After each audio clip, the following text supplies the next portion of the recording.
कल की जो कक्षा हमने सुना था क्लास पूरा उसका रिवाइज करेंगे, फिर भागवतम के श्लोक को आगे उसकी टीका को पढ़ेंगे। रिविजन। चक्रवर्ती पाद के पहले अर्थ को देख रहे हैं, भाग 3।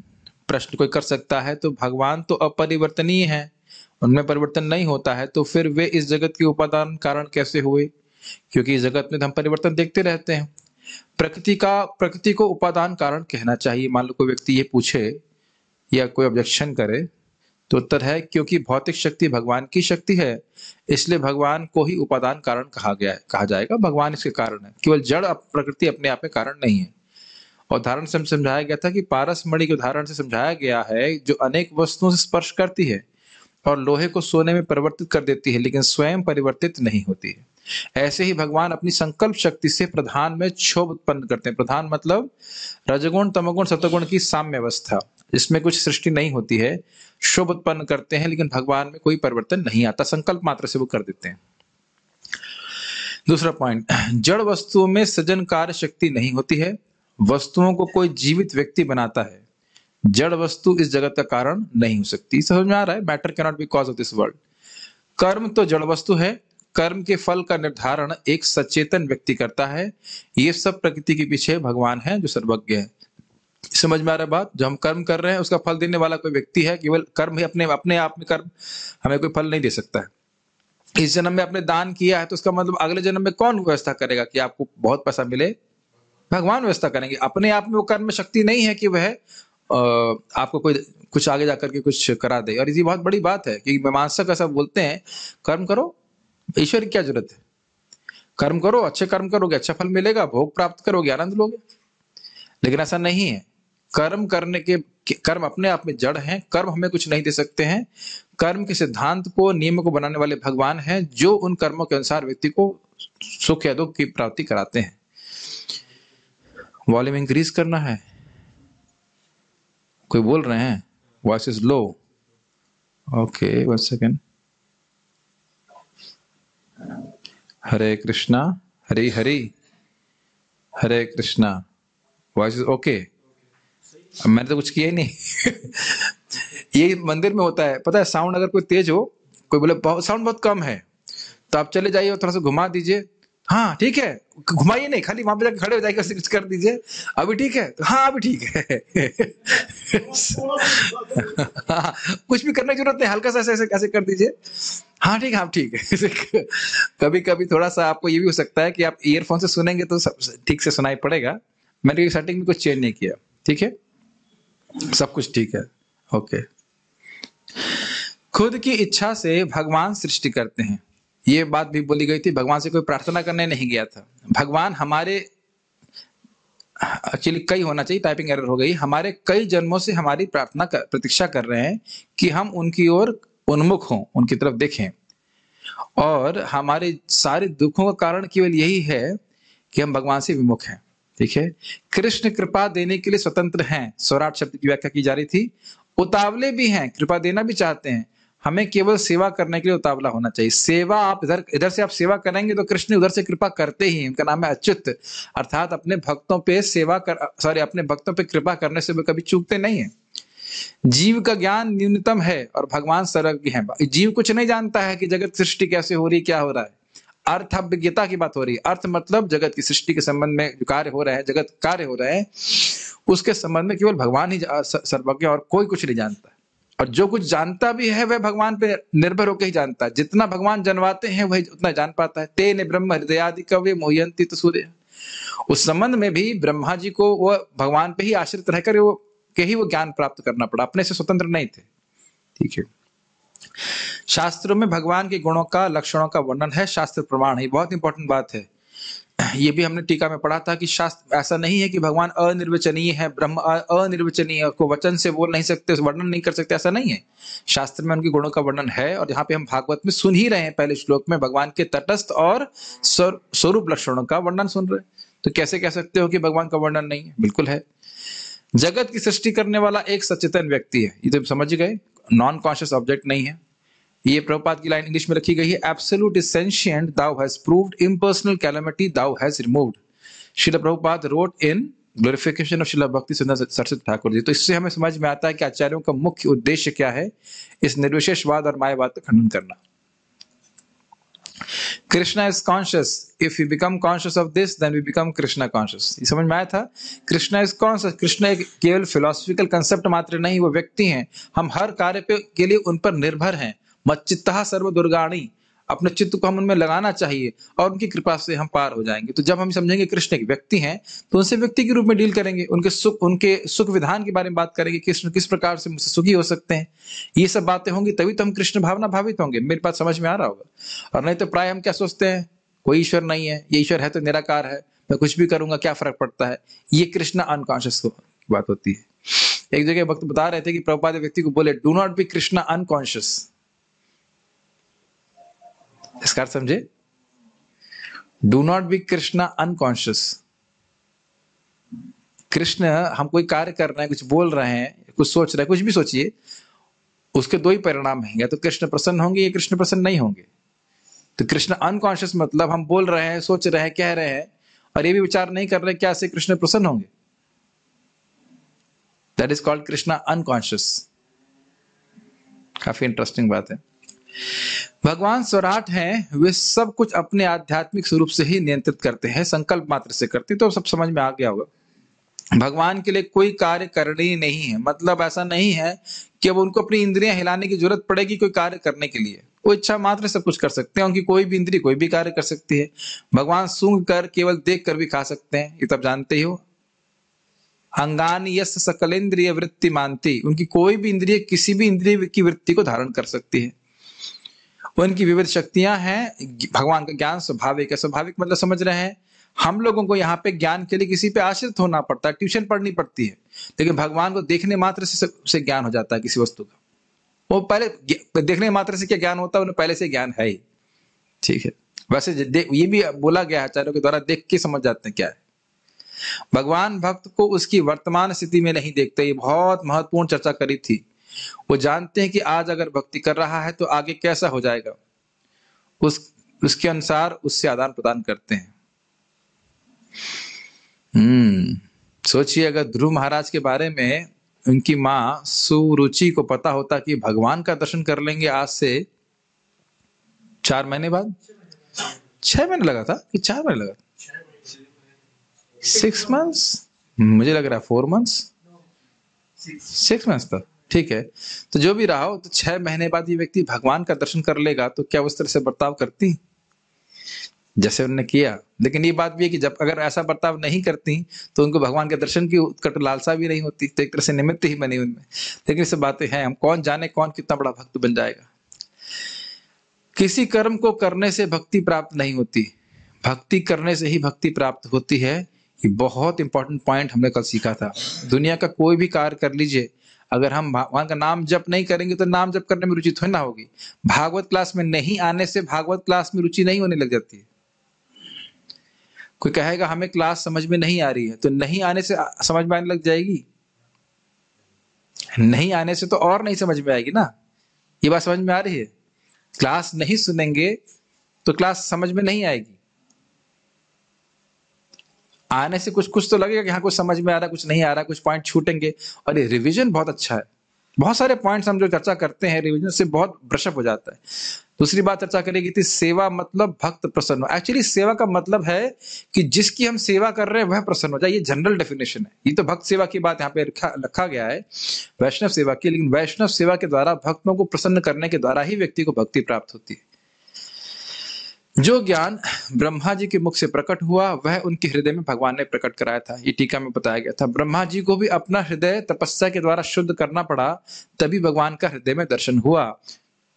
ये नहीं भगवान ने कहा कि पहला लड़का है मैं एग्जेम्प्ट कर देता हूं, उसे तपस्या नहीं करनी पड़ेगी। हर व्यक्ति को व्यक्तिगत रूप से तपस्या करनी पड़ेगी। अपनी इंद्रियों के द्वारा भगवान की सेवा होगी। जब इंद्रियां शुद्ध होंगी तब भगवान का अनुभव प्राप्त होगा। Everybody has to earn his own realisation. समझ गए?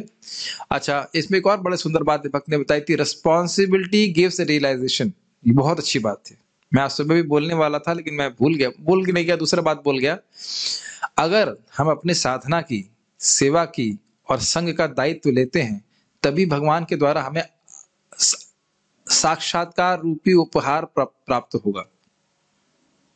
अब मैं इसको रिपीट करूंगा, साधना कैसे कर रहे हैं, सेवा कैसे कर रहे हैं, संग कैसे कर रहे हैं, इसका दायित्व जो हम स्वयं लेते हैं तब भगवान की कृपा से कृपा प्राप्त होती है और उपहार के रूप में हमें अनुभव प्राप्त होते हैं। जैसे इस क्लास में आने का दायित्व हर व्यक्ति का खुद का है, रस्सी से बांध के तो नहीं ला सकते, ला सकते हैं क्या? नहीं। तो जब हमारी इच्छा होगी आध्यात्मिक प्रगति करने की, जो व्यक्ति करना चाहेगा तो वह अपने साधना सेवा संघ का दायित्व स्वयं लेगा। जैसे मैंने देखा कि एक दिन मैं 2 दिन रात में 11:30 बजे सोया और सुबह मुझे 4 बजे भी उठने में बहुत कठिनाई हुई और उसके बाद जब भी थोड़ी दिक्कत आई तो स्वाभाविक रूप से मैंने क्या सोचा, ऐसे चलते रहने देना चाहिए, जल्दी सोना चाहिए। यस, जल्दी सोना चाहिए, क्योंकि इतने बड़े हम सिद्ध व्यक्ति नहीं हैं, तो बड़े क्या थोड़े से भी नहीं है कि 11:30 बजे सोए और 4 बजे उठें और उसके बाद फिर हमारा माला भी अच्छा हो जाए और मंगल आरती के लिए भी लेट ना हो। ऐसे कैसे हो सकता है? समझ रहे ना मेरी बात? ये मैं आप किसी पे आक्षेप नहीं कर रहा, मैं अपना ही उदाहरण बता रहा हूं कि अगर अपनी गलती आदमी करता है तो फिर व्यक्ति को, जो थोड़ा भी सजग व्यक्ति, समझ जाएगा कि नहीं मेरा भजन यहाँ पे डिस्टर्ब हो रहा है। Make sense?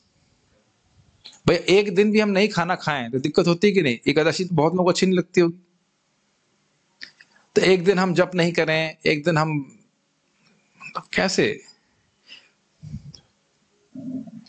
मुझे तो कभी कभी सपना आता है कि मैं 8 बजे उठाऊं, सुबह ही, हमारा 3:30-4 बजे ही सपना आता है कि मैं देर में उठाऊं और जैसे माला पकड़ाऊं कोई आके डिस्टर्ब कर रहा है, तो वो मेरे लिए सबसे बड़ा दुस्वप्न है, बहुत खराब सपना है। जो भक्त इस प्रकार से साधना सेवा में रक्षा रहेंगे, और ये जितना जो बुद्धिमान व्यक्ति जो यहाँ से इतना बोल दिया गया उतना बहुत है उसके लिए। अब ये नहीं कि कोई व्यक्ति उसको बार बार उठाए, मैं स्पेशली ब्रह्मचारियों के लिए बोल रहा हूँ, जो अन्यथा सुन रहे हैं उनके लिए भी अपना बुद्धि लगा लेनी चाहिए, कैसे हम साधना अच्छे से कर सके, कैसे हम सुबह उठ सकें। कोई व्यक्ति नहीं कहेगा कि सुबह उठ के माला करने से हमें खराब लगता है, स्पेशली जो साधना करते हैं वो कोई नहीं बोलेगा कि ब्रह्म मुहूर्त में उठ के जब करना हमको बहुत खराब लगता है, सब जानते हैं। और थोड़ी सी तपस्या कर ले, थोड़ा सा उठ के स्नान कर लीजिए तो फिर तो फ्रेश लगता है। तो मैं खाली बात तपस्या के लिए कर रहा था कि अगर हम तपस्या करके अपने हृदय को शुद्ध वाकई करना चाहते हैं तो उसका हम दायित्व लेंगे। अगर हृदय में भगवान नहीं दिख रहे हैं तो अभी तो ये हृदय गंदा है, इसे निरुत्साहित नहीं होना चाहिए। जैसे हमारी कढ़ाई अगर चमक नहीं रही है तो क्या है, घिसना है, और घिसने की जरूरत है। रोने से तो ऐसा रोने लगा रहे मेरी कढ़ाई कितनी गंदी है, मैं तो किसी काम का नहीं, मैं तो कढ़ाई गंदी है, तो रोने से तो काम बनेगा नहीं, परिश्रम करना पड़ेगा, भक्ति करने से ही शुद्ध होएगा। और उसके बाद एक वस्तु के बदले में कोई और वस्तु दिखती है तो उसे विनिमय या विपर्य कहते हैं। क्या शब्द उर्दू का क्या शब्द था? तब्दीली। तब्दीली मीन्स कन्वर्जन होता है, एक्चुअली तब्दील होने का मतलब होता है कन्वर्जन, इसीलिए वो शब्द यहाँ पे नहीं लगेगा। विनिमय मतलब उसके बदले में वस्तु दिख रही है, जैसे वैसे मैंने एग्जाम्पल दिया था कि बोरे के बदले में बंदर दिख रहा है, तो अब अगर तब्दील शब्द इस्तेमाल करेंगे तो गलत हो जाएगा। बंदर हो नहीं गया है वो, आपको केवल दिख रहा है। जैसे मृग मरीचिका में जल है नहीं, केवल जल दिख रहा है, जल की प्रतीति इस प्रकार से हो रही, जल नहीं वहां पे। अरे अच्छा नहीं, गलत अर्थ है यहाँ पे, वो उस अर्थ में नहीं। तब्दील मतलब होता है चेंज हो जाना, तब्दीली। क्या गूगल ट्रांसलेट यूज किया गया था इसलिए गड़बड़ हुआ, कोई बात नहीं। लेकिन विनिमय का अर्थ समझ लेना चाहिए, कुछ शब्दों का एकदम सही अर्थ लेंगे तो समझ में आएगा।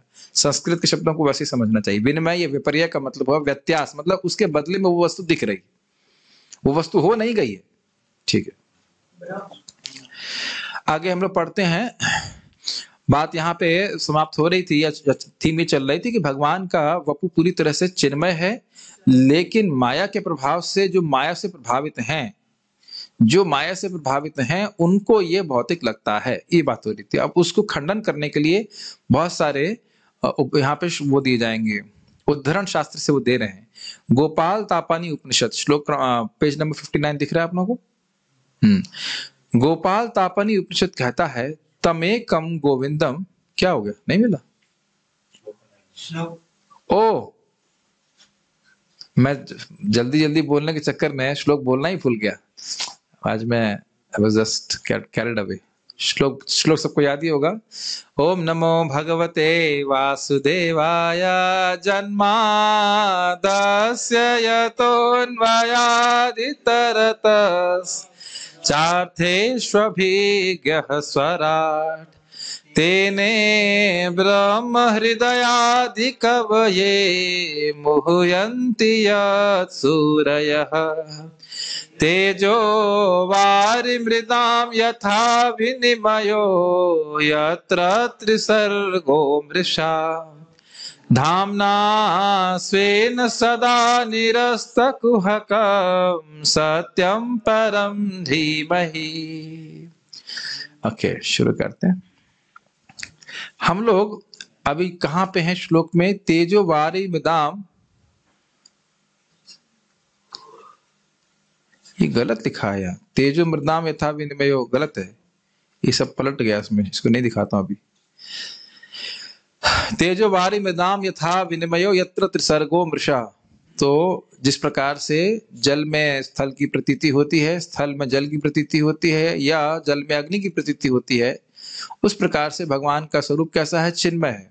लेकिन जो लोग माया से प्रभावित हैं उनको लग रहा है भौतिक। तो उसके विरोध में वो प्रमाण देने कि नहीं, भगवान का जो स्वरूप है वो पूरी तरह से स्पिरिचुअल है, चिन्मय। तमेकम गोविंदम, यहाँ पे गोपाल तापानी उपनिषद से कहते हैं, तमेकम गोविंदम सच्चिदानंद विग्रहम वृंदावन सुर भूरु तलासीनम। देखिए, तमेकम गोविंदम, वो एक गोविंद, सच्चिदानंद विग्रहम, जो सच्चिदानंद विग्रह है उनका, वृंदावन के सुर भू रूह मतलब कल्पतरु, तल तल मतलब समझते तले में, आसीनम, वृंदावन के कल्पतरु के तल पे में आसीन हैं, बैठे हैं। तो ये उपनिषद ही बता रहा है कि भगवान कृष्ण कैसे हैं? सच्चिदानंद है। उनका शरीर कैसा है? दिव्य है। तो उनकी भौतिक धारणा करना ही गलत है। मैंने भगवान गोविंद को वृंदावन के कल्पतरु के तले पर बैठे हुए देखा, उनका स्वरूप सच्चिदानंद था। ठीक, ये सब क्यों बोल रहे हैं? श्लोक समझ में आ रहा है? ये प्रमाणित करने के लिए कि भगवान का जो विग्रह है, स्वरूप है, वो कैसा है? वह स्पिरिचुअल है, आध्यात्मिक है, सच्चिदानंदमय है। ये बात है बहुत आसानी से। मेरा कर्तव्य केवल यही है कि मैं टीका की व्याख्या कर रहा हूँ, बहुत व्याख्या नहीं कर रहा हूँ। यहाँ बता दे रहा हूँ कि ऐसा है, आप समझ लीजिएगा, उसका दोबारा से पढ़ भी सकते हैं।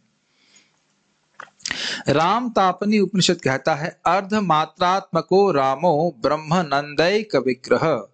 राम यह अर्ध मात्रात्मक है और आध्यात्मिक आनंद रूप है। तो यहाँ पे भी वही बात हो रही है। हम राम का अर्थ राम ले सकते हैं, बलराम ले सकते हैं, और कृष्ण भी ले सकते हैं। कृष्ण मतलब यहाँ पे राम का अर्थ हो जाएगा राधिका रमण राम। तो राम का कोई भी अर्थ लें, उसका अर्थ यही है कि वो है सच्चिदानंद रूप है। नृसिंह तापनी उपनिषद कहता है, ऋतम सत्यम परम ब्रह्म पुरुषम नृकेशरी विग्रहम। भगवान नरसिंह परब्रह्म है और उनका स्वरूप सत्य और ज्ञानमय है। ये सारे श्लोकों का कंटेक्स्ट समझ में आ रहा है? कंटेक्स्ट को मतलब हिंदी में क्या कहेंगे इसको? प्रसंग समझ में आ रहा है आपको? किस प्रसंग में बोल रहे हैं कि भगवान का स्वरूप आध्यात्मिक है, इसके लिए वह अलग अलग शास्त्रों से प्रमाण दे रहे हैं। हिंदी समझ में आ रही है? The form of the Lord is completely spiritual and that has been explained by giving different references from the Shastras. That is the whole point. ध्यान बिंदु उपनिषद कहता है, निर्दोष पूर्ण गुण विग्रह आत्मतंत्रो निश्चेतनात्मक शरीर गुणश्च हीनः आनंद मात्र कर पाद मुखोदरादिच। निर्दोष पूर्ण गुण विग्रह आत्मतंत्रो, भगवान का गुण, भगवान का विग्रह कैसा है? निर्दोष पूर्ण गुण, ऐसे गुण जिसमें कोई दोष नहीं है। हिंदी जैसे है, समझ में आ रहा है? He is a form with qualities which have no bad qualities. ऐसा करके बोलेंगे। आत्मतंत्र मतलब स्वतंत्र, स्वराट। निश्चेतनात्मक शरीर गुणश्च हीना, वह एक चीज से हीन है, और वो क्या है? निश्चेतनात्मक शरीर। हमारा शरीर में चेतना है या नहीं है? गीता भी समझ में नहीं आई। शरीर में चेतना है? हमारे शरीर निश्चेतनात्मक हैं, जड़ शरीर हैं। तो वहां क्या बोल रहे हैं? भगवान का शरीर, भगवान जड़ शरीर के गुण से हीन है। दो बात बोल रहे हैं, एक कि उनका विग्रह, उनका स्वरूप, भगवान का स्वरूप पूर्ण गुणों से युक्त है जिसमें कोई दोष नहीं है। दूसरा, वह स्वतंत्र हैं, और दूसरी और व्यतिरेक में बोल रहे हैं, अपोजिट में बोल रहे हैं कि जो उनका जो शरीर है वह निश्चेत शरीर, जड़ शरीर से हीन विग्रह है, यानी कि उनके विग्रह में केवल स्पिरिचुअल मैटर है, ऐसे नहीं बोलना चाहिए मैटर, लेकिन स्पिरिचुअल सब्सटेंस है, आध्यात्मिक वस्तु ही है। जैसे आप समझ सकते हो सूर्य में अग्नि के अलावा क्या है? कुछ भी नहीं, अग्निमय ही शरीर है उनका। विवस्वान का शरीर कैसा है? तेजोमय है ना, उसी प्रकार से। और सूर्य का प्रकाश कहां से आ रहा है? कहीं से भी नहीं, स्वयं से तेज उत्पन्न हो रहा है।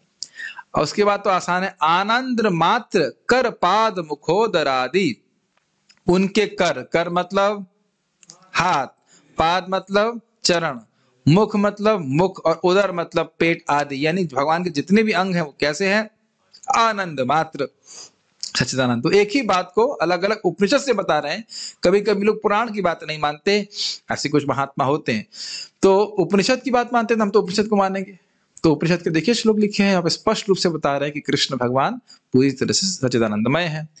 भगवान का विग्रह है निर्दोष पूर्ण गुण से युक्त और स्वतंत्र है। वे निश्चेतनात्मक शरीर के गुणों से हीन हैं। उनके हाथ, मुख, उदर आदि आनंद मात्र है। ठीक है, एक और श्लोक ब्रह्मांड पुराण से, नंद व्रज जनानंदी सच्चिदानंद विग्रह। कृष्ण का स्वरूप सच्चिदानंद है और व्रज के लोगों को आनंद देने वाला है। तो बहुत स्पष्ट है। सर्वे नित्यः शाश्वतश्च देहस्तस्य परात्मनः हानोपदान रहिता नैव प्रकृति जाह क्वचित। भगवान के सभी देह शाश्वत, अपरिवर्तनशील और दोष रहित होते हैं। महावराह पुराण। एक ही बात को अलग अलग जगह से कोट किया जा रहा है, इसमें व्याख्या की आवश्यकता है नहीं। इसको श्रीमद् भागवतम से भी समझा जा सकता है। अस्यापि देव वपुषो मदनुग्रहस्य स्वेच्छामयस्य न तु भूतमयस्य कोऽपि नेशे महित्ववसितं मनसान्तरेण साक्षात् तवेव किमुतात्म सुखानुभूतेः। ये ब्रह्मा जी दशम स्कंद में 14वें अध्याय में वह प्रार्थना कर रहे हैं, भगवान कृष्ण से, बाल कृष्ण, छोटे कृष्ण से प्रार्थना कर रहे हैं। जब ब्रह्म विमोह लीला हो जाती है और उसके बाद वह भगवान के सारे विष्णु स्वरूप में भगवान को देखते हैं कि सारे बछड़े और जितने ग्वाल बाल थे वो सब विष्णु स्वरूप हैं। तो ब्रह्मा जी मोहित हो जाते हैं और उसके बाद वह भगवान को प्रार्थना अर्पित करते हैं। तो उन्हीं का एक श्लोक है, हे प्रभु, न तो मैं न ही अन्य कोई आपके इस दिव्य शरीर के सामर्थ्य का अनुमान लगा सकता है जिसने मुझ पर इतनी कृपा दिखाई है। कृपा किस रूप से दिखाई थी? भगवान बाल कृष्ण हैं, लेकिन दिखा रहे हैं किस प्रकार से। उनके सारे बछड़े, सारे उनके जितने ग्वाल बाल थे, यहाँ तक कि छड़ी भी विष्णु स्वरूप थे। ये लीला आप लोगों को पता होगी, नहीं पता है तो कृष्ण बुक कम से कम 12, 13, 14 चैप्टर पढ़ेंगे तो समझ में आ जाएगा। तो अद्भुत ब्रह्मा जी जो है चकित हो गए थे इस बात को देख करके। आपका शरीर आप लोगों को चकित नहीं लग रहा है, लेकिन मान लीजिए एक क्षण के लिए भगवान ये दिखाएं कि माइक भी विष्णु है, तब आपको लग रहा है ये माइक है, ये टेबल है, ये हारमोनियम, ये लैपटॉप है, और अकस्मात ये पूरा दृश्य बदल जाए और सभी भगवान के विष्णु स्वरूप दिखने लग जाए, तो चकित नहीं हो जाएंगे आप? जिसपे आप बैठे हैं वो भी डर लगे नहीं, भगवान विष्णु बैठ गया मैं। तो भगवान को भेजे, देख समझी बात, जब भगवान के बछड़ों को और ग्वाल बालों को भगवान ब्रह्मा जी चुरा लिए, तो उनके पास जो इंडिविजुअल बांसुरियां थी, सबकी बांसुरियां सब कुछ अलग थे ना, बांसुरी था और वो भैंस के सींग की वो लोग बिगुल बजाते थे, तो सबके अलग अलग डिजाइन के थे, तो वह भी तो चोरी हो गए। नहीं समझ में आ रही बात? जो लीला जानते हैं वो उस पर थोड़ा विचार कीजिए। इसी को लीला चिंतन कहते हैं कि आप ये मत सोचिए खाली ग्वाल बाल को लेके गए और बाकी सारा टिफिन छोड़, सब सब सब लेके चले गए, टिफिन बॉक्स सब खत्म, न वस्तु न बच्चे, सबके किडनैप, और बछड़े भी। तो उन सभी के रूप में अपने आप को विस्तार करिए। वो जो छड़ी को क्या कहते हैं? छड़ी को छड़ी कहते हैं, लेकिन उनको कुछ स्पेशल नाम होता है। वेणु थी उनकी, वेणु मतलब वो भी बांसुरी बजाते थे, और उनका लकुटी बोलते, जहां तक मुझे समझ में आ रहा है, हाँ लठिया लकुटी बोलते हैं। वो सब बन गए भगवान। और जब ब्रह्मा जी ने देखा 1 साल के बाद, तो सभी विष्णु स्वरूप में दिखाई पड़े। तो कितना अद्भुत लगा होगा ये बात। फोटो आप कम से कम दशम स्कंद खोलेंगे तो फोटो प्रभुपाद बड़ा सुंदर बनाए हैं। कृष्ण छोटे से हैं, मेरे ख्याल से भगवद गीता में भी है, और बहुत सारे विष्णु स्वरूपों को ब्रह्मा जी को दिखा रहे हैं। ठीक है। तो कह रहे हैं आपने मुझ पर बहुत बड़ी कृपा दिखाई है, आपका शरीर आपके शुद्ध भक्तों की इच्छा पूरी करने के लिए प्रकट होता है। ये बहुत सुंदर बात है, जब कभी मौका लगेगा, जब वहां पढ़ेंगे तो बहुत अच्छा लगेगा। मतलब भगवान अपना वपु प्रस्तुत करते हैं, जिस रूप में भक्त भगवान को देखना चाहता है उस रूप में भगवान अपने स्वरूप को प्रकट करते हैं। जैसे राधा रानी श्याम सुंदर रूप में देखना पसंद करती हैं तो उस रूप में प्रस्तुत होते हैं। ऐसे अलग अलग रूप भक्त लोग देखना चाहते हैं तो वहां पे भगवान प्रकट करते हैं। यद यद तो बहुत सुंदर एक श्लोक भागवतम का है, भाव सरोज तन भक्ति भाव, बहुत श्लोक बहुत याद नहीं आ रहा, बहुत सुंदर श्लोक है। लेकिन वो कि आपके ननुनाथ पुंसः करके एक श्लोक आता है कि उनका आपकी भक्ति करके परिभावित हो गया, जिसका हृदय एकदम शुद्ध हो गया है, उसमें आपके स्वरूप की स्फुरना होती है। अभी श्लोक याद नहीं आ रहा, ये ब्रह्मा जी का ही श्लोक है लेकिन बहुत सुंदर, तीसरे स्कंद में कभी आएगा। बहुत एकदम ऐसे लग रहा है, ऐसे आ रहा है मन में और जा रहा है ऐसे करके, बहुत सुंदर श्लोक है। काव्य की दृष्टि से भी भागवतम बहुत सुंदर है, इसके श्लोक गायन में बहुत अच्छे लगते हैं, अर्थ की दृष्टि से भी बहुत सुंदर है। उसको हम देखते चलेंगे आगे, देख ही रहे हैं कि एक श्लोक में कितने अर्थ समझ में आ रहे हैं। यद्यपि मेरा मन भौतिक कार्यकलापों से पूरी तरह से विरत है तो भी मैं आपके साकार रूप को नहीं समझ पाता। ब्रह्मा जी कह रहे हैं कि मेरा मन अब भोगों में कहीं जाता नहीं है, लेकिन फिर भी आपके दिव्य स्वरूप को समझना मेरी क्षमता नहीं है। तो भला मैं आपके ही अंतर में आपके द्वारा अनुभूत सुख को कैसे समझ सकता हूं। इस पे व्याख्या की गई थी कि आप अपने बछड़ों को चराने में कितना सुख अनुभव करते हैं यह नहीं समझ पा रहा हूं। एक जितना याद आ रहा बोलता हूं, अपने ग्वाल बालों के संग खेलने में कितना सुख मिलता है आपको ये नहीं समझ पा रहा हूं। आपके ग्वाल बालों को आपके संग खेलने में कितना सुख मिलता है ये भी समझ नहीं पा रहा हूं। 3 याद आ रहा है और बाकी 2 थे वो भूल गया, वो 1.5-2 साल पहले पढ़ा, 1-1.5 साल पहले पढ़ाया था। 5 चीजें हम बता रहे हैं, 5 अज्ञान बताते हैं कि हम समझ नहीं पा रहे हैं आप कितने सुख में हैं। और भगवान ध्यान भी नहीं दे रहे, ब्रह्मा जी बोले जा रहे हैं, प्रार्थना कर रहे हैं, भगवान चुप है, ध्यान नहीं दे रहे, कहां से आ गए, खेल में डिस्टर्ब कर रहे हैं। तो सब चीजें हैं। तो यहाँ पे हम देख रहे हैं कि ब्रह्मा जी भी भगवान के दिव्य वपु को देख करके भ्रमित हो जा रहे हैं, ये स्थिति है। तो फिर भौतिकतावादी लोग अगर भ्रमित हो जाए तो उसमें कौन से आश्चर्य की बात है। तम मत्वात्मजम अव्यक्तम मर्त्य लिंगम अधोक्षजम गोपिको लूखले दामना बबंधम प्राकृतम यथा। वही अव्यक्त पुरुष जो इंद्रियातीत हैं अब मानवीय बालक के रूप में प्रकट हुए थे और माता यशोदा ने उन्हें समान सा अपना ही बालक समझकर रस्सी के द्वारा ओखली से बांध दिया। तो यहाँ पे दिखा रहे हैं, श्लोक के द्वारा उद्धृत कर रहे हैं कि हाँ भगवान अव्यक्त तो हैं, इंद्रियों के परे हैं, लेकिन यहाँ पे आकर ऐसी लीला कर रहे हैं जिसको देख के लोग भ्रमित हो जाएंगे, कहते अरे तुम कह रहे हो वो असीमित है, देखो देखो उनकी तो पेट में रस्सी बांध दी भगवान माता यशोदा ने, तो असीमित कैसे हो गए। तो वो कभी समझ नहीं पाएंगे कि भगवान सीमित जैसे लग रहे हैं, सीमित है नहीं, वो सीमित है। और भगवान ने दिखाया है किस प्रकार से उनके मुख में सारे ब्रह्मांड है। देखने में बहुत लग रहा है सिंपल सा फॉर्म है, छोटा बालक है, लेकिन पूरा जगत उनके अंदर।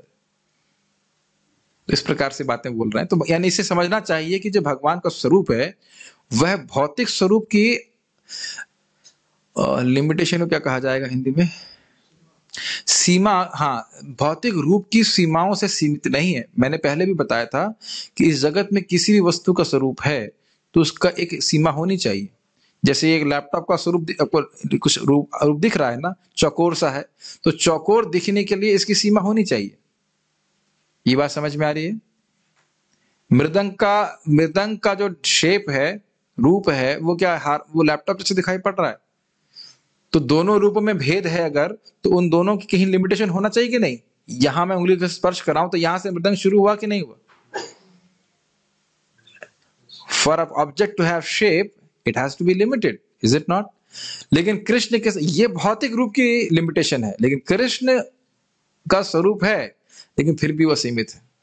तो ये दोनों विरोधाभासी गुण भगवान में सामंजस्य प्राप्त करते हैं। All this contradictory qualities find reconciliation in Krishna.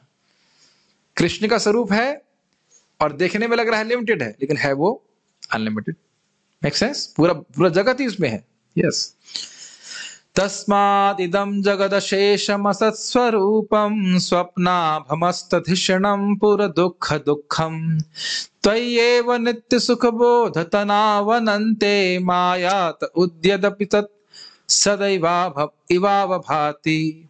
अतः यह संपूर्ण ब्रह्मांड जो कि स्वप्न के तुल्य है, प्रकृति से असत है, मतलब स्वाभाविक रूप से ये अशाश्वत है, फिर भी ये असली, ये सत प्रतीत होता है। इसकी व्याख्या तो हम लोगों ने श्रीधर स्वामी की टीका में करी थी कि है तो ये अशाश्वत लेकिन लग रहा है शाश्वत, है तो ये दुखमय लेकिन लग रहा है सुखमय। और इस तरह ये मनुष्य की चेतना को प्रछन्न कर लेता है और बारंबार दुख का कारण बनता है। बहुत सुंदर सुंदर श्लोक है ये, थोड़ा थोड़ा बोलने का प्रयास करेंगे इसके ऊपर। मनुष्य की चेतना को प्रछन्न कर लेता मतलब बिल्कुल ढक लेता है मनुष्य के स्वरूप को कि वो है कौन, और सभी जीवों के भी। और सभी जीव ये सोच रहे हैं कि ये जगत बहुत सुखमय है और अगर अभी नहीं है तो अब थोड़ा सुखी हो जाएंगे। जैसे आज सुबह बहुत ठंड थी लेकिन थोड़ा धूप निकल आई तो अब क्या सोचता है, अभी ठीक है। हवा अब देख रहे हैं, ठंडी हवा लग रही है लेकिन ऊपर से थोड़ी थोड़ी धूप लग रही तो इतना बुरा तो नहीं है। अगर गर्मी बाहर हो रही तो क्या तो पंखा चल गया तो ठीक है। तो आप देखेंगे कि हम लोगों को माया बार बार इस प्रकार से प्रलोभित कर रही है कि इतना बुरा नहीं है, एडजस्ट कर लो और आगे जाकर के थोड़ा ठीक हो जाएगा। क्या ये अपने जीवन में होता हुआ देख रहे हैं आप? कितना भी कष्ट हम अनुभव करें लेकिन हम सोचते हैं इतना बुरा तो है ना, इट्स ओके, और लोग भी तो दुख भोग रहे हैं, अकेले तुम थोड़ा भोग रहे हो। क्या आप इसको पकड़ रहे हैं? माया इस प्रकार से बोलती है। विजय प्रभु क्या लगता है आपको? हाँ बोलना चाहिए, प्रभु जैसे बोले इसका मतलब हाँ बोलना चाहिए। नहीं, धीरे धीरे समझ में आता है कि हम दुख भोगने के बाद भी somehow that we want to adjust, मतलब इतना बुरा नहीं है। यहां तक कि नरक में भी इस प्रकार से सोचता है। एक व्यक्ति, अच्छा मैंने वक्ता सुना है कि एक व्यक्ति को सजा मिली है कि दूसरे व्यक्ति का पांव खाएगा और दूसरे व्यक्ति को सजा मिली है कि वह उसका पांव खाएगा। सोचिए, तो अपने दर्द को नहीं देख रहा है, वो देख रहा है कि मुझे खाने को तो मिल रहा है ना दूसरे का पांव या दूसरे का शरीर। तो ये स्थिति है कि नरक से भी जीव बाहर नहीं निकलना चाहता। और प्रमाण देख लीजिए, मल के कीड़े को आप मारने का प्रयास कीजिए, उसे प्रयास मत कीजिएगा, उसमें हाथ गंदे हो जाएंगे, लेकिन मल का कीड़ा भी मल में आसक्त रहता है, मरना नहीं चाहता। Is it not? कोई भी मरना नहीं चाहता। महाराज बता रहे थे कि एक बार एक बुढ़िया थी, बिहार में होंगी, बार बार बोलती थी मैं मरना चाहती हूँ, पर परेशान हो गया, मरना चाहती हूँ मरना चाहती हूँ। तो महाराज बोलते हैं ऐसा करते हैं तुमको करंट का तार पकड़ा देते हैं, मर जाओ। नहीं, ऐसे थोड़ा मरूंगी। तो कोई नहीं मरना चाहता है, कोई नहीं मरना चाहता है, अपने इस खराब शरीर से आसक्त होना चाहता है। मैं किसी को ये नहीं बोल रहा कि मरने की इच्छा करनी चाहिए या मर जाओ, ऐसा नहीं बोल रहे हैं। लेकिन हम सब लोग इस बात से कन्विंस्ड हैं कि अगर आज सुखी नहीं तो किसी ना किसी प्रकार से एडजस्ट करके जगत में जरूर सुखी हो जाए। यही चेतना को प्रछन्न करने वाली बात है। और भगवान के धाम में कितना सुख है उससे हम पूरी तरह से अनभिज्ञ हैं, कुछ भी नहीं जानते, है कि नहीं? इसीलिए शास्त्र सुनने की जरूरत है। और बारंबार दुख का कारण बनता है। व्यक्ति को पता है नहीं, ऐसे कार्य करता है जिसे दोबारा शरीर प्राप्त हो जाए। ये तो आप समझ रहे हैं, भक्त होने के नाते आप समझते हो कि कौन से कार्यों से आपको शरीर मिलेगा, कौन से कार्यों से शरीर नहीं मिलेगा। अगर आपके पास फल है और फल को भगवान को अर्पित नहीं किया, खाया, तो क्या होगा? अगला शरीर का निर्माण हो जाएगा। भगवान का प्रसाद खाएंगे तो क्या होगा? हम मुक्त होंगे। तो ये ज्ञान भक्तों को तो है, लेकिन सामान्य जनता को है बिल्कुल भी नहीं है। तो यही बोल रहे हैं, बारंबार दुख का कारण मिलता है। ये शरीर दुख का कारण है। और अब इस जन्म में व्यक्ति कार्य ऐसे जानता ही नहीं कि कौन से कार्य करूं जिससे मुझे दोबारा इससे शरीर प्राप्त ना हो। तो इसीलिए कह रहे हैं कि बारंबार दुख का कारण बनता है। यह ब्रह्मांड सत्य इसलिए लगता है क्योंकि यह आपसे उद्भूत माया की शक्ति द्वारा प्रकट किया जाता है। याद आ रहा है श्रीधर स्वामी की टीका में, भगवान इतने सत्य हैं और माया उनकी शक्ति उनके ऊपर उनकी इच्छा से चल रही है कि उनके गुण यहाँ पे दिखने लगते हैं। लगता है कि जगत हमेशा रहेगा, लगता है ये ज्ञानमय है, यहाँ कुछ ज्ञान है, और यह लगेगा कि यहाँ पे कुछ हम सुखी हो सकते हैं। जिनके असंख्य दिव्य रूप शाश्वत सुख तथा ज्ञान से पूर्ण है। जिनके मतलब भगवान के। तो यहाँ पे भी ये प्रमाणित किया गया कि भगवान का स्वरूप जो है वह है शाश्वत है। आप अगर मूल बात पकड़ें, प्रश्न ये उठा था कि आपने कहा धीमहि, आप ध्यान करते हो, ध्यान करेंगे तो उस वस्तु का तो रूप होगा, और रूप होगा तो मतलब भौतिक होगा। तो उसी बात का खंडन करने के लिए सारे श्लोक दिए जा रहे हैं ना। भगवान का जब हम ध्यान कर रहे हैं तो समझना होगा कि भगवान का रूप कैसा है, दिव्य है, सच्चिदानंदमय है, आध्यात्मिक है। और इसीलिए उसको प्रभाव से जब भक्त लोग ध्यान करते हैं, स्मरण करते हैं, तो उनको सुख मिलता है इसमें। क्लियर? यस। तावत् प्रसन्न भगवान पुक्षराक्षा कृते युगे दर्शयामास तं शतः शाब्दं ब्रह्म तद्वपुः तब सतयुग में कमल नयन पूर्ण पुरुषोत्तम भगवान ने प्रसन्न होकर कर्दम मुनि को अपने दिव्य रूप का दर्शन कराया, जिसे वेदों के माध्यम से ही जाना जा सकता है। श्रीमद् भागवतम 3.21.8। ये क्या घटना है? ये कर्दम मुनि नाम के महान ऋषि हुए ने 10,000 साल तक, जहां तक मुझे स्मरण आ रहा है, तपस्या करी और तब भगवान प्रसन्न होकर के अपने स्वरूप को वहां उनके सामने प्रकट किए। तो वहां पे भी यही बात हुई। एक और बात ध्यान देनी होगी, केवल तपस्या से प्रकट होगा ऐसी बात नहीं है। भगवान उनकी तपस्या से प्रसन्न हुए और प्रसन्न होकर के उनके हृदय में छाए कि ये भक्त मुझको देखे, मेरे दिव्य स्वरूप को देखे, तब अपने आप को उसे प्रकट किए। हम किसी भी तपस्या से, किसी भी साधन से भगवान को बाध्य नहीं कर सकते, क्योंकि वो कैसे हैं? स्वराट हैं। लेकिन जब हम तपस्या करते हैं, मेहनत करते हैं, तो भगवान के हृदय द्रवित हो जाता है, इतनी मेहनत कर रहा है, इसको इसकी तपस्या का फल देना चाहिए। क्या फल है? भगवान के दिव्य स्वरूप का दर्शन करना। समझ रहे हैं बात? तो यहाँ पे भी ये श्लोक क्या स्थापित करता है? भगवान विष्णु का, कृष्ण का स्वरूप दिव्य है। एक और श्लोक बोल रहे हैं, सत्य सत्य ज्ञानात ज्ञानानंतानंद मात्रैक रसमूर्तेः अस्पृष्ट भूरि महात्म्य अपि ही उपनिषद दृशाम। वे समस्त विष्णु मूर्तियां शाश्वत असीम स्वरूपों वाली, ज्ञान तथा आनंद से पूर्ण एवं काल के प्रभाव से परे थे। उपनिषदों के अध्ययन में रथ ज्ञानी जन भी उनकी महती महिमा को स्पर्श तक नहीं कर सकते थे। ये क्या वर्णन हो रहा है? जब ब्रह्मा जी 1 साल के बाद लौटते हैं, समझते हैं कि अरे मैंने कृष्ण पे अपनी माया चलाने का प्रयास किया, गलत है, तब वो इस बात का वो देखते हैं कि भगवान कृष्ण के जितने ग्वाल बाल, जैसे मैंने व्याख्या किया अभी, ग्वाल बाल हैं, बछड़े, वो सब विष्णु स्वरूप है। तो उनके बारे में वर्णन करने के जो विष्णु स्वरूप देखे वह भी माया की सृष्टि नहीं थे, अपितु सच्चिदानंद है, माया के ईश्वर के रूप में वो प्रस्तुत थे। इससे कृष्ण की महिमा भी समझ में आती है। उन सभी विष्णु स्वरूपों के स्रोत कौन है? कृष्ण। मुझे लगता है इतना मुश्किल तो नहीं हो रहा होगा, समझ में आ रहा होगा। देखिए, अब कुछ चीजें इसलिए समझ में नहीं आ रही कि दशम स्कंद की कोटेशन है, तो आचार्यगण मान रहे हैं कि जो व्यक्ति इस टीका को पढ़ रहा है वो दशम स्कंद भी दिखा रहा है। समझ रहे हैं मेरी बात? इसलिए कुछ चीजें इसमें ऐसे इस प्रकार से आ रही हैं। अब वो कह रहे हैं कि अरे भाई, भगवान की बात छोड़ दो, भगवान के भक्तों का भी रूप स्वरूप जो होते हैं वे दिव्य होते हैं। तुम भगवान की बात क्या कर रहे हो? यहां तक कि श्वेतदीप और वैकुंठ में भी भक्तों के रूप होते हैं। समझ में आई बात?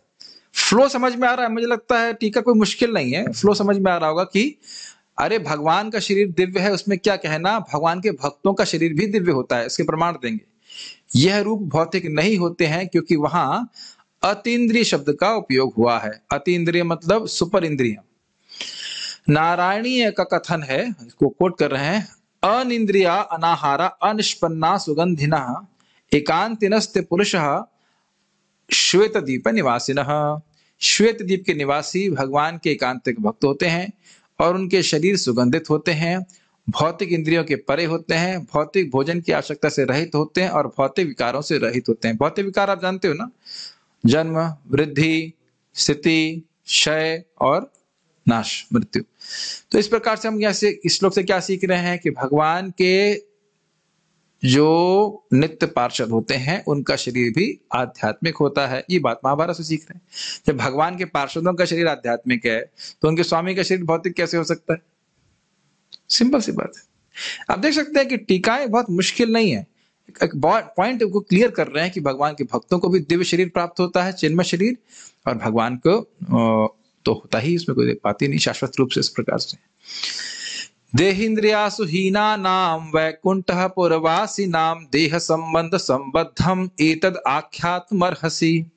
वैकुंठ वासियों के शरीर पूर्णतः आध्यात्मिक होते हैं, उनको भौतिक शरीर से, इंद्रियों या प्राण से कुछ लेना देना नहीं रहता। मतलब जो चीज भगवान पे घटित होगी वो उन पे ही होगी।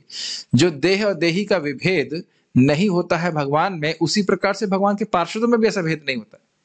वहां भी आपको सोचना नहीं पड़ेगा, अच्छा जैसे यहाँ परमात्मा है, ये बड़ा सूक्ष्म शरीर है, स्थूल शरीर है, तो ऐसा वहीं पे होगा। कभी कभी हम ये भी सोचते हैं कि हम भगवान के धाम में जाएंगे, किस रूप में, जैसे अभी दिखते हैं। ये गलती की है, कभी नहीं किया? हम सोचते हैं भगवान के धाम में जो जाएंगे तो कार्तिक सोचते हैं ना, आपके ऐसे ही लगूंगा जैसे मैं दिख रहा हूँ, नहीं सोचते आप? मैं तो कई बार ऐसे सोचा करता हूँ कि जब मैं जाऊंगा तो इसी रूप में होऊंगा। ये रूप है हमारा? ये रूप तो है नहीं।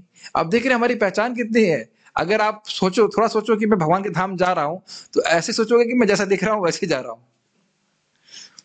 लेकिन ऐसा नहीं है। आप जानते हैं अजामिल को शरीर छोड़ते ही तुरंत एक आध्यात्मिक शरीर प्राप्त हुआ, नारद जी को शरीर छोड़ते तुरंत आध्यात्मिक शरीर प्राप्त हुआ। अगर हम नारद जी के बचपन के बारे में बात में करेंगे ना, तो भी हम वही सोचेंगे कि अरे नारद जी जैसे फोटो में दिखते हैं वैसे पिछले जन्म में रहे होंगे। ऐसा नहीं होता है। कितना हमारी कंडीशनिंग कितनी स्ट्रांग है कि हम इसी को शरीर मानते हैं, अपने को शरीर मान रहे हैं, इसको जड़ पदार्थ को। बड़ा मुश्किल है से बाहर निकलना, भक्ति करके ही बाहर हो सकते हैं। अतएव कृपा करके बताइए किस तरह भगवान के पार्षदों को सामान्य व्यक्तियों की तरह भौतिक शरीर में अवतरित होने का श्राप दिया गया। ये युधिष्ठिर महाराज नारद जी से पूछते हैं। जब नारद जी ने कहा कि जय और विजय हिरण्याक्ष हिरण्यकशिप बन गए, तब उनको आश्चर्य हुआ कि ना, उनका तो शरीर पूरी तरह चिन्ह में होता है, उनमें तो कोई दोष आने का संभावना है नहीं, तो श्राप कैसे प्राप्त हुआ और कैसे वह भौतिक जगत में आ गए, उसकी वजह मुझे बहुत संदेह हो रहा है, संशय हो रहा है, तो आप उसको समझाइए। तो समझ में आया दो श्लोक क्यों कोट कर रहे हैं। इससे समझ में आता है कि जो वैकुंठ के निवासी हैं उनका शरीर पूरी तरह से कैसा होता है, दिव्य होता है। तो भगवान कैसा होगा, दिव्य होगा, ये बात है। अब इस संबंध में क्या शंका है कि उनके शरीर आध्यात्मिक होते हैं, मतलब कोई शंका नहीं है। इन सब निष्कर्षों के बाद भी कुछ लोग शंका करते हैं, तो उसके उत्तर में कहा जाता है कि धामना, अर्थात धामना स्वेन सदा निरस्तक हुकम सत्यम परम धीमे, उसको बोलना है। धामना अपनी स्वरूप शक्ति के द्वारा अपने भक्तों में निष्ठ, स्वयं के अनुभव के द्वारा या प्रतिक्षण ऐश्वर्य और माधुर्य में वर्धित होने वाले अपने प्रकाशमान श्री विग्रह के द्वारा, जो स्वेना अर्थात जो विग्रह केवल भगवान का ही हो सकता है और असाधारण है, और जो सदा अर्थात तीनों काल में विद्यमान रहता है, वह अपने संबंध में सभी कुहक अर्थात कुतर्कों को अपने प्रकाशमान चिन्मय स्वरूप से निरस्त करते रहते हैं। इसका अर्थ क्या है, बहुत लंबा लाइन हो गया। अपनी स्वरूप शक्ति के द्वारा भगवान अपने दिव्य चिन्मय सच्चिदानंद स्वरूप का अनुभव भक्तों को कराते हैं। इसकी व्याख्या करी थी ना कि जिस भक्त को भगवान का अनुभव हो गया, उसे कोई कितना भी तर्क करे कि भगवान का स्वरूप भौतिक है, ये है, वो कभी नहीं मानने वाला। क्यों नहीं मानेगा, क्योंकि उसको अनुभव प्राप्त हो गया। कैसे प्राप्त हुआ, भगवान की स्वरूप शक्ति से। वो कैसे मिली, कैसे उस पर स्वरूप शक्ति का शक्तिपात हुआ कह सकते हैं, तो शक्ति संचारित हुआ भगवान की भक्ति करके। भक्ति करते करते जैसे उसकी भक्ति परिपक्व हुई, भगवान को समझने लग गया। ये क्लियर समझ में आ गया, ये एक पॉइंट है। दूसरा है कि उनका जो स्वरूप है वह निरंतर सुखमय है। उनका सुख, जो शरीर में जो उनका दिव्य वपु है, उसके सुख, उसमें सुख में, मधुरता में निरंतर वृद्धि होती रहती है। तो जो व्यक्ति ऐसे विग्रह का अनुभव किया है, वह किसी भी तर्क से प्रभावित नहीं हो सकता। यहाँ पे जो हुक्म शब्द है, वह उन कुतार्किकों के तर्कों को कहा जा रहा है जो कहते हैं कि ना, भगवान तो एक भौतिक व्यक्ति हैं, उनका स्वरूप तो देखो भौतिक। देखो बाण लगे थे ना भीष्मदेव के, देखो खून निकला। अगर आत्मा तो कभी काटा जा नहीं सकता, तो खून कैसे निकला? क्या उत्तर है, भगवान लीला के आवेश में ऐसा प्रस्तुत करते हैं, उनकी लीला शक्ति ऐसे प्रस्तुत करती है। तो यह नहीं सोचना चाहिए कि भगवान में खून है, हड्डी है, जो बाण लग गए और उसके बाद वह उससे प्रभावित हो गए। मेरी बात आप समझ पा रहे हैं? तो ये जब तक सिद्धांत नहीं समझेंगे हम ठीक से, तो फिर हम लीला भी ठीक से नहीं समझेंगे। फिर हम समझेंगे अरे तो उनका खून निकल रहा है, इसका मतलब सामान्य व्यक्ति है। Make sense?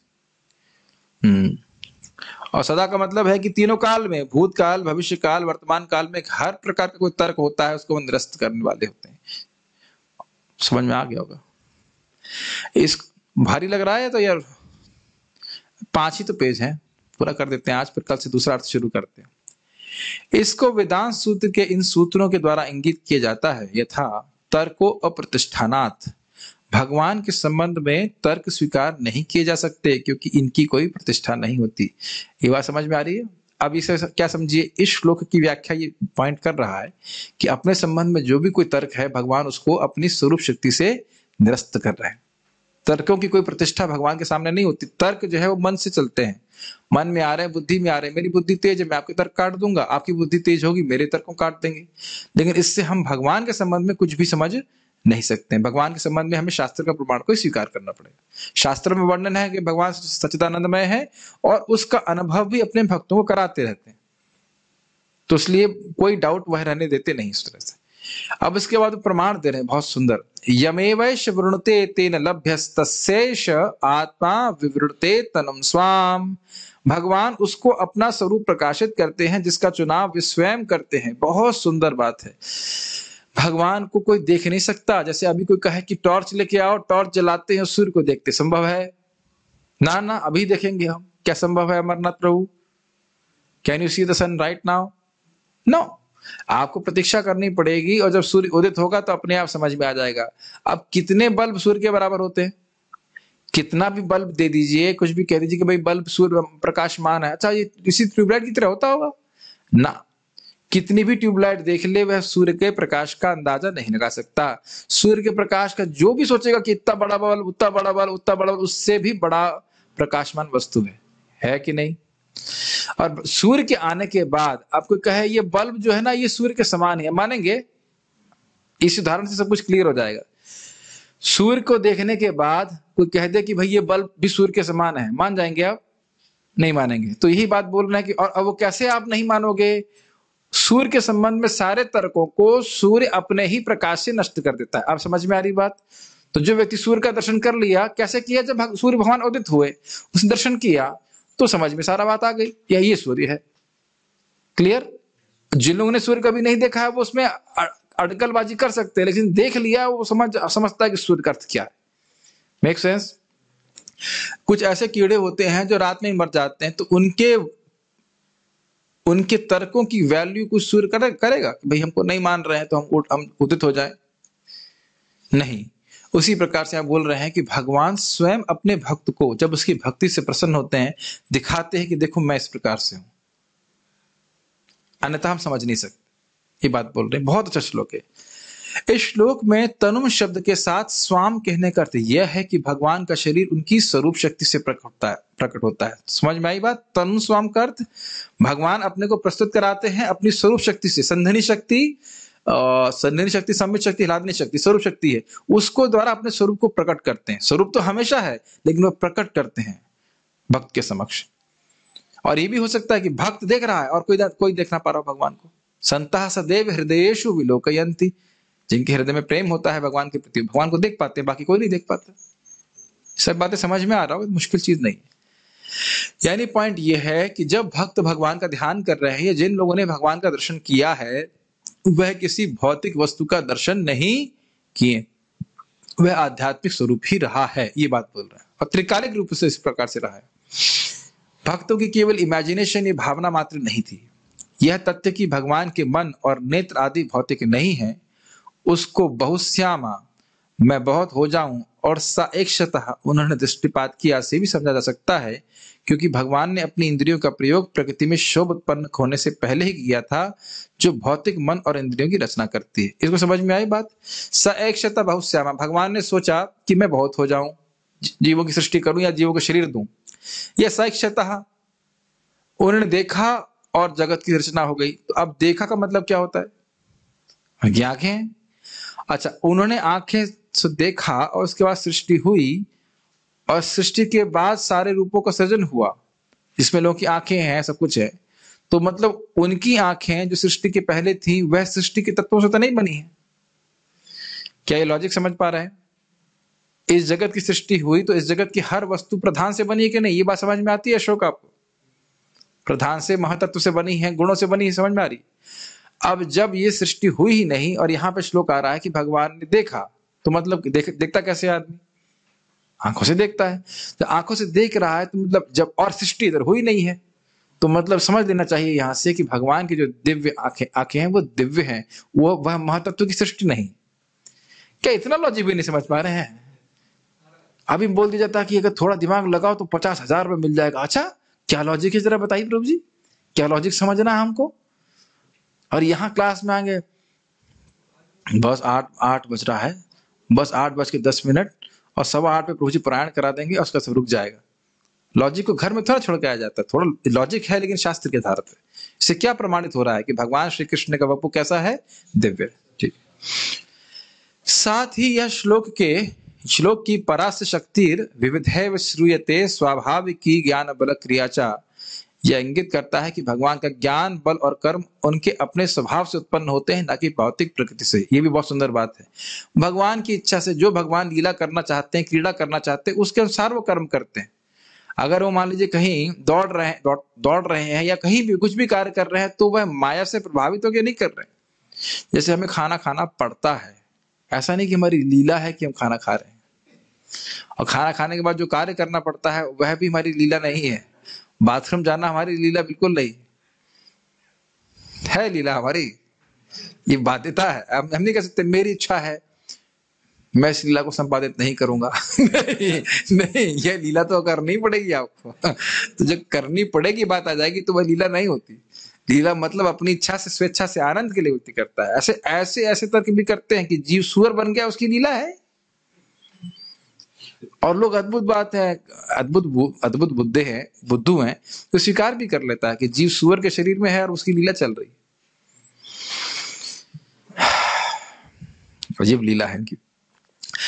तब वो एक बात बोल रहे हैं कि अचिंत्य खलु ये भावा नताम तर्केण युज्यते प्रकृतिभ्य परम यच्च तद अचिंतस्य लक्षण। भी बहुत सुंदर श्लोक है। जो चीज अचिंत्य है, जैसे भगवान के लक्षण अचिंत्य हैं, उस पे आप अपने तर्क को योजना मत करो, तर्क मत लगाओ। प्रकृतिभ्य परम यच्च, जो व्यक्ति प्रकृति के परम है उसके लक्षण अचिंत्य ही होते हैं। वो हमारे मन और भौतिक मन और बुद्धि के परे होते हैं। उसको शास्त्र के आधार पे स्वीकार करना पड़ेगा। भले तुमको लग रहा है भी भौतिक है, लेकिन है वो आध्यात्मिक। भले तुम्हें राम नाम कृष्ण नाम लग रहा है भौतिक नाम है, लेकिन शास्त्र के आधार पर स्वीकार करो कि यह आध्यात्मिक है। उनकी सेवा भावना जागृत करो तो भगवान की कृपा से प्राप्त होगा। जैसे एक श्रीपाद रामानुजाचार्य जी की एक पिक्चर हमने उन पर आधारित देखी थी, बहुत पुरानी पिक्चर बनी हुई थी। उसमें भी वहां वो बोलते हैं, श्रीपाद रामानुजाचार्य जी गोष्ठीपूर्ण थे, क्या नाम थे, गोष्ठीपूर्ण नाम था, कांचीपूर्ण से पूछते हैं कि भगवान के बारे में ये बात कैसे समझे। उन्होंने कहा भगवान की सेवा करो। फिर रामानुजाचार्य जी मटके मटके जल लेके आते हैं, सेवा करते हैं नए बच्चे के रूप में। तो जब सेवा करता है व्यक्ति तब भगवान आपका अपने आप को प्रकट करते हैं। ऐसा नहीं कि भगवान हम अपने मन और बुद्धि के प्रयास मात्र से भगवान को समझ पाएंगे। यही बात हम बोल रहे हैं कि इसमें तर्क मत लगाओ। उन लोगों को बोल रहे हैं हम जो लोग इस प्रकार को तर्क भगवान में लगाते हैं। जो वस्तु अचिंत्य है उनको तर्क के द्वारा समझने का प्रयास नहीं करना चाहिए। अचिंत्य का अर्थ है वह वस्तु जो भौतिक प्रकृति के परे होती है। समझना चाहिए कि तर्क का स्थान है, लेकिन शास्त्र के आधार पर। केवल तर्क के आधार पर आप भगवान को नहीं पकड़ सकते। हम भी यहाँ युक्ति तर्क ले रहे हैं, आचार्यगण ले रहे हैं, लेकिन वह किसके आधार पर है? शास्त्र के आधार पर। शास्त्र छोड़कर के आप भगवान के बारे में बात करेंगे तो उससे कुछ बात तुम कितना भी कर लो, कितनों को कन्विंस कर लो, लेकिन सत्य नहीं बोल पाएंगे। हम ये प्रमाणित करने का प्रयास नहीं करें कि हम सत्य बोल रहे हैं। हम ये जानने का प्रयास करें कि सत्य क्या है। Truth has authority, authority does not have truth. समझ रहे हैं मेरी बात? ऐसा नहीं कि कोई व्यक्ति पद पे है या उच्च स्थान पे है, जो बोल दे कि भगवान निराकार है तो निराकार हो जाएगा। चाहे वो कितने भी लोगों को कन्विंस कर ले कि भगवान निराकार है, उससे भगवान निराकार हो नहीं जाते। ठीक, उनका शासन है और उसके अनुसार उसको दंड भी मिलेगा इस प्रकार के कार्य करने का। जैसे कि 80,000 शिष्य थे ना प्रकोचानंद सरस्वती के, लेकिन महाप्रभु गुस्सा हुए रहे थे उससे और कहा कि मैं उसको कोड़ दिया हूं इस प्रकार का अपराध करने के कारण। तो कन्विंस करो, ठीक है, लेकिन वो शास्त्र के आधार पे कन्विंसन होना चाहिए। उनका मनगणन तरीके से, अपरंपरागत तरीके से करने से फायदा नहीं है। तो यही बोल रहे हैं कि तर्क मत लगाओ।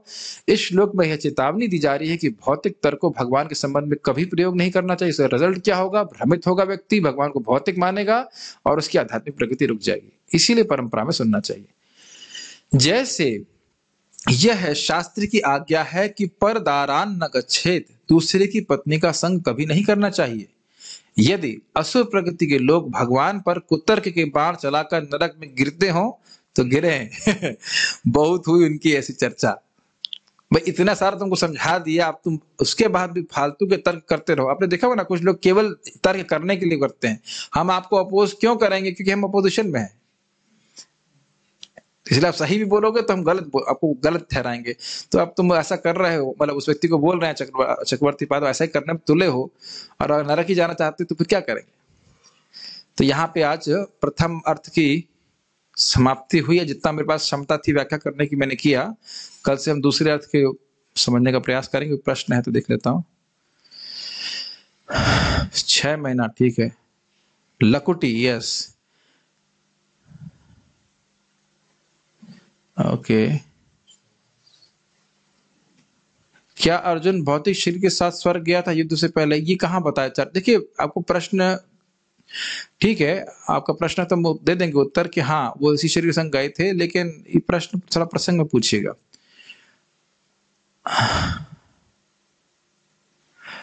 प्रभु जी कह रहे हैं कि क्या आपको अनम्यूट किया जा सकता है? कि आप लिख करके प्रश्न करते तो अच्छा रहता। अनम्यूट में सब लोगों को सुनाई पड़ेगा कि नहीं मुझे पता नहीं। So okay then we shall stop here.